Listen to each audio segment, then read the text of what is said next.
श्रीमद् भगवद गीता में भगवान श्री कृष्ण ने इस संसार को दुखालयम अशाश्वतम कहा है। तो इस संसार को दुखालय क्यों कहा भगवान ने, इसके ऊपर आज हम थोड़ा विचार करेंगे। तो ये केवल भगवद गीता की बात नहीं है, श्रीमद् भागवतम के अंदर भी जहाँ भगवान श्री कृष्ण उद्धव जी को उपदेश देते हैं और उसके अंदर भगवान श्री कृष्ण कहते हैं कि दुनिया में ऐसा कोई भी नहीं है जो दुख प्राप्त करना चाहता हो और दुख प्राप्ति के लिए प्रयास कर रहा हो, परंतु मनुष्य के भाग्य में अगर कोई दुख है तो वो उसे आके प्राप्त हो ही जाता है। उसके लिए कोई व्यक्ति प्रयास नहीं करता है। दुनिया में ऐसा कोई भी व्यक्ति नहीं है जो दुख प्राप्ति के लिए प्रयास कर रहा हो या चाहता हो कि मुझे दुख प्राप्त हो, मुझे दुख प्राप्ति के लिए मेहनत कर रहा हो या योजना बना रहा हो या बुद्धि लगा रहा हो कि यार कैसे भी करके मुझे यह दुख प्राप्त हो जाए, परंतु फिर भी मनुष्य के भाग्य में जो दुख है वो उसको आके मिल के रहता ही है। इसीलिए गीता के अंदर जो भगवान ने कहा है दुखालयम अशाश्वतम, उसी की कुछ पुनरावृत्ति, कुछ मिलती जुलती बात भगवत के अंदर जहां पर वो उद्धव को उपदेश देते हैं वहां पर भी हुई है। और कृपालु जी महाराज की सत्संग अगर आप सुने हो, जगत गुरु श्री कृपालु जी महाराज के सत्संग, तो वो कहते हैं कि ये दुनिया जो है, जो संसार आप देख रहे हैं, ये भगवान की जेल है, ये भगवान का पागल खाना है। जो पागल होते हैं और अपराधी होते हैं वही यहां पर जन्म लेके आते हैं।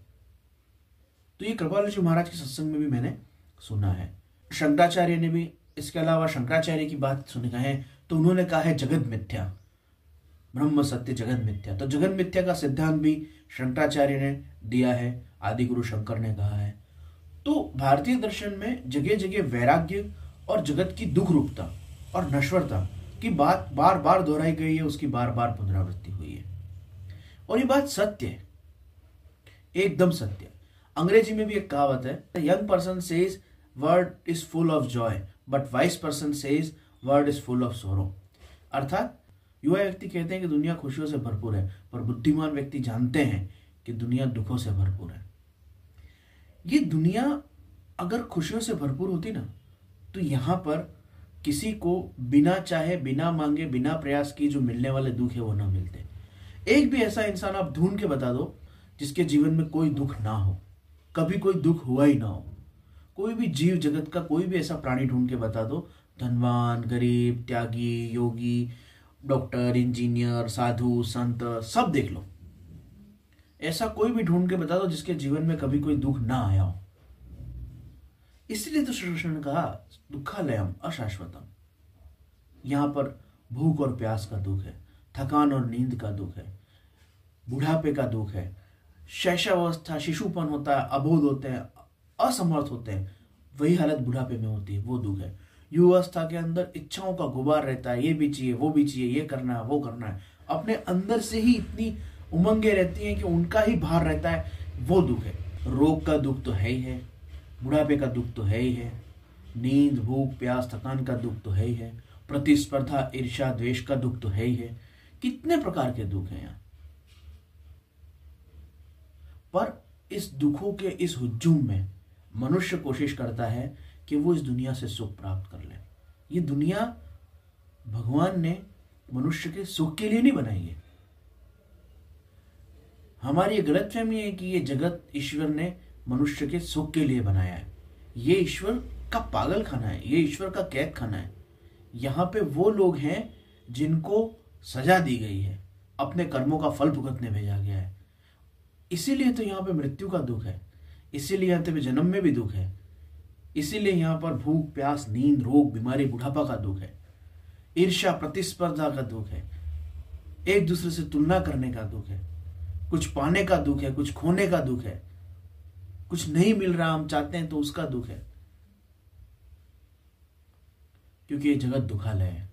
और इससे सुख प्राप्ति की जो इच्छा है वो सारे समस्याओं का कारण है।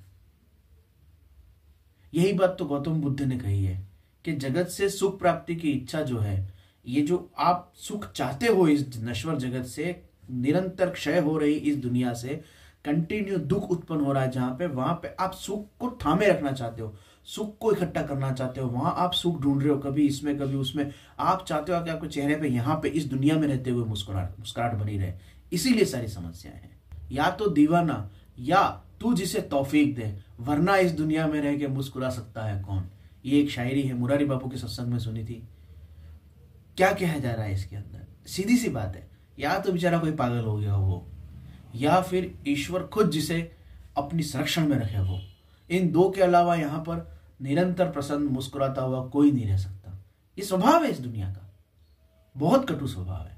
अगर व्यक्ति केवल इतना समझ ले कि यहाँ पर सुख नहीं है, यहाँ पर सुख को ढूंढना, यहाँ पर सुखी होने का प्रयास करना व्यर्थ है, इतना अगर व्यक्ति केवल समझ ले तो उसकी भाग दौड़, लालच, लोभ सब थम जाएंगे।